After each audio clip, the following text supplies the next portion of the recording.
Сега ние не знаем той дали му е син наистина. Така претендира.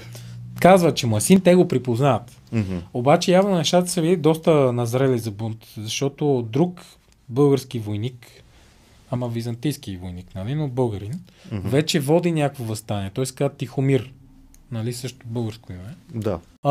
И те двамата обединяват войските си, защото са с, нали, една цел, но като ги обединяват, Петър Ден убил Тихомир. Защото няма нужда от втори. По някъде, разбира се, ясно защо. Въпросът е, че, нали, неговите ръце си изцъпнали с кръв. Да.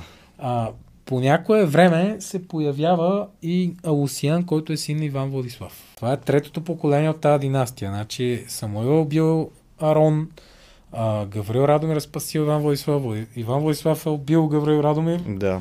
И сега сина на Иван Владислав и сина на Гаврил Радомир са заедно. И Петър Ден го припознава, даже му дава войски да командва и го праща да атакува Солун. Обаче този не успя да се справи, претърпя поражение.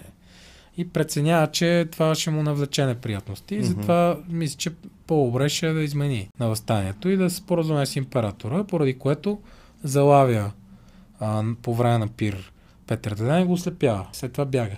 Значи третото предателство в това семейство за 3 поколения. Нали, сега хората седят за апартаменти. Да. Там обаче нещата са по-сериозни.